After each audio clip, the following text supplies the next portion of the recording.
Hey guys, thanks for tuning in and welcome back to the Blue Oval Tavern. Got something really easy today. We've got a UPR catch cam. We're going to throw it on the 2018 Mustang. Check it out.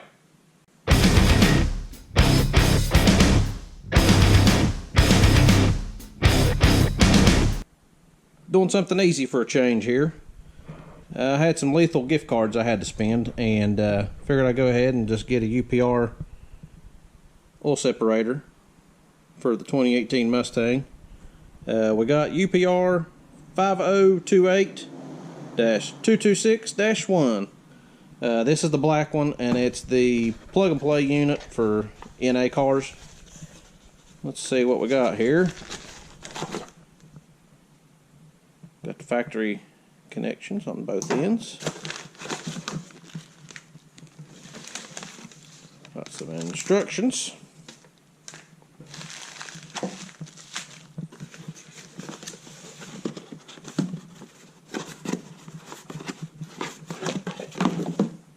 There's the other end of the hose. Everything's got the quick connections, just like the factory has. And here is the meat and taters.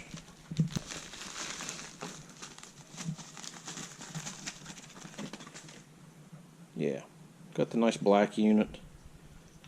Like I said, I had some lethal gift cards that I had to spend. They don't expire, but I've had them for a while. And I've not been one to really be a big believer in having to have these on a naturally aspirated car. I go way back with these things. I used to have a Gen 2 Lightning, and man, back then we used to just use the little air compressor filter fittings on them, and those worked great. So I've always been one of those guys that were I kind of thought it was a little dumb to spend the kind of money on these things, but this UPR unit's pretty cheap. Because I see how much these cost, and I see how well that those old cheap air compressor fittings used to work. At least with the supercharged engines, like the Eatons and the positive displacement blowers that had intercoolers inside the manifold. You kind of needed it on cars like those because those heat exchangers would really get clogged up with oil, and those really helped on those. So the biggest reason I'm putting this on the white car is I'm getting ready to put a GT350 intake on it. So I'm going to start shifting that thing about $8,000. So I'm just kind of figuring with the extra RPMs I'm turning that it might be semi-beneficial for me to have something like this with the extra RPMs, and really super low cost to me because I was just using gift cards that I've been accumulating over the holidays over the years. So I'm sure this is a piece of cake to put on. So let's open this up, show you what we like about it. So one thing I like about it off the bat is I do like the little serrated ends on here. That way you can spin it real easy. I kind of like that. And I can tell that these things have come a mile from where the things we used to use with those old oil separators. They didn't have a filtration unit, nothing like this. Like I said, I have seen that the old ones do somewhat of an effective job, but really for the price you can get for these, especially the plug and play unit like this, I think it was, I may be wrong, but it was like $80 some. But definitely, that's a real nice filtration unit, and that's about twice the capacity of the old units that we used to use on the Lightning. So yeah, these things come a long way. So let's sling this thing on there real quick. Alright, so putting this thing on, the first thing we got to do, we got to pull this engine cover off here. You just pop these two little covers off, and there's two nuts there. I think they're 10mm, maybe 8, not sure. About to find out. We'll just pop this off here. Should pop off pretty easy.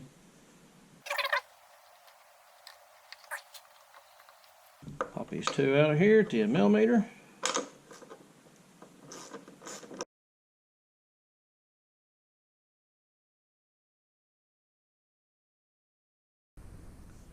I'm going to use a little magnet, get that nut out of there.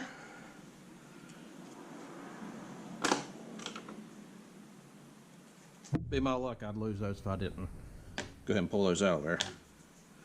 Now the cover should pop right off there.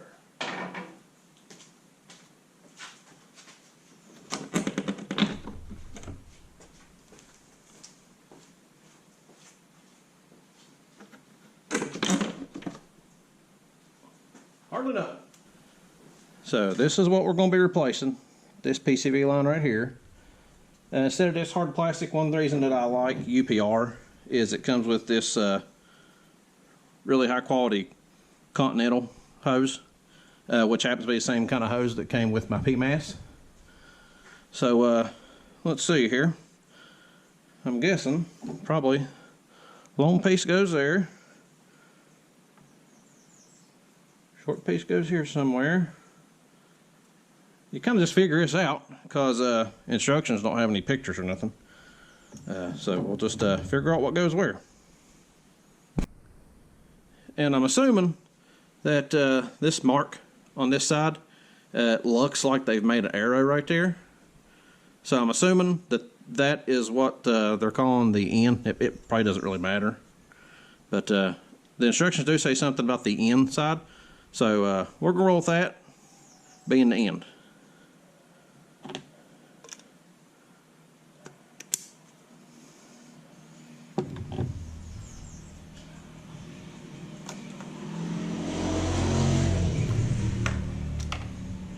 Let's see how we can make this match.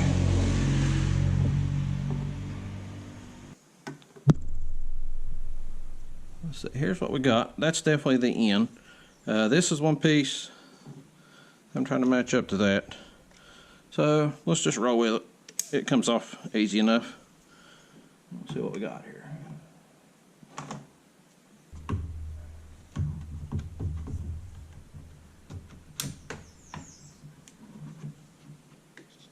Oh, I bet you it goes behind the valve cover like that, baby.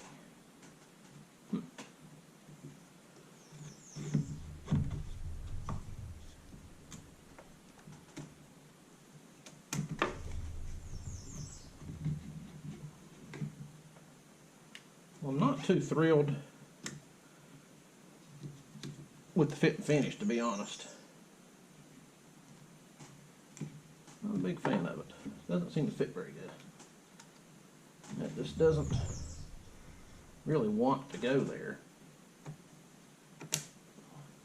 Now it fits. That's really about the only way it can go. But I'm sure once these get hot, they'll get a little more pliable. They're just real stiff where they've been in the box. That's really the only way that can go. Yeah, it's got him. So I guess whenever you need to empty it out, you kind of just lift it up a little bit.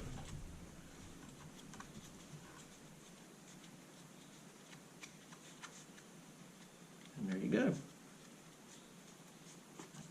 That's got a lot of threads on it. Boom.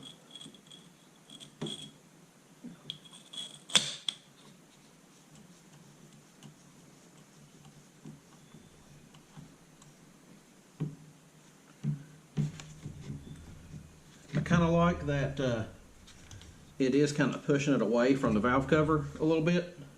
It's kind of resting more on this harness. Anything that can eliminate any kind of noise that knock sensors will pick up, I'm for it. So I was kind of just expecting these to be more of a factory curvature to really match the contour. But if it would have had the same contour, that thing would have been like really close to the valve cover, and that would have killed the knock sensors. So I'm good with that. I like where it's at. Everything's plugged in good. we're gonna roll with it. Put the cover back on.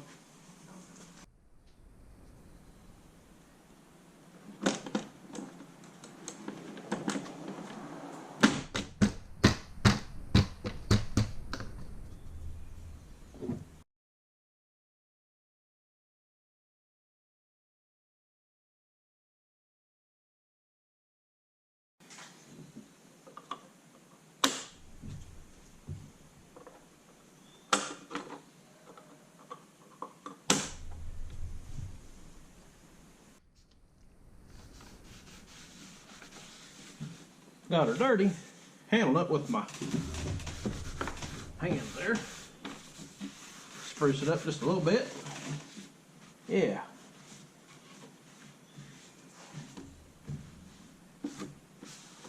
Well, that's about as easy as a mod as you're ever going to do, if you want to count that as a mod. But, like I said, if I'm going to do some 8,000 RPM shifts, I'm sure it'll come in handy. Alright, real quick, I figured out now why this has got such a long hose on it, and it kind of pushes it out a little bit. After I put the cover on, I see why now. If it would have been tucked back up in here, you wouldn't be able to empty that thing out with this cover on. So by them pushing that out here, where this is at, you can still easily get to it with the cover on. So I give UPR props. Good fitment. Thanks. Well, today's the day. I've been driving this car for probably, I think I've got about 1,500 miles on it now since we threw this oil separator on here.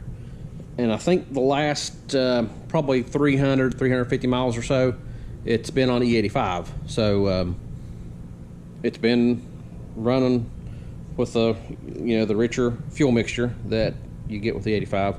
So supposedly that puts a little bit more oil in the canister here. So let's see how much we got.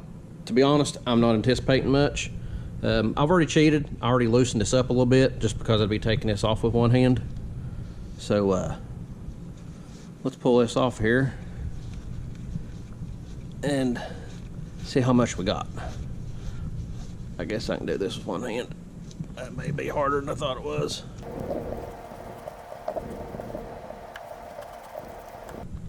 There we go.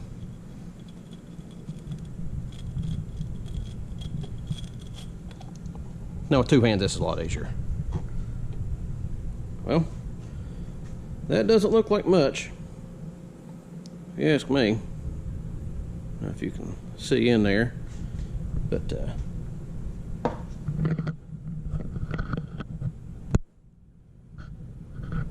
yeah, being 1,500 miles, let's dump this out. Oh yeah, oh, that's a lot, let me tell you. Yeah, 1,500 miles. I bet that's not an ounce. But I'll tell you what though, you can see how thin that is. So that is definitely, even though there's not a lot there, it's definitely got a lot of fuel in it, I guarantee it. I just smelled of it. It doesn't really smell like straight ethanol, but you can smell some of it in there. So yeah, there's definitely a lot of viscosity gone. I mean, it's not really. Yeah, so I'll take it. I mean, honestly, I wasn't expecting much. So it's kind of an eye-opener, though, to see how thin that gets. So if that's a representation of what's in my oil pan, then yeah, guys, definitely got to change your oil a little quicker. I never have been one to follow the like 7,000 mile oil change intervals or whatever the book recommends, but I've not been doing the old school 3,000 mile changes. But I don't know, after seeing this, may start doing that. Yeah. Well, I hope you guys enjoyed this master class in automotive mechanics. We really did something today, I'm here to tell you. But it's little things that count. So hopefully this will let you know if this is something that's worthwhile to you. Hope you enjoyed the video. Thanks for watching. Give us a like, subscribe. Catch you on the flip.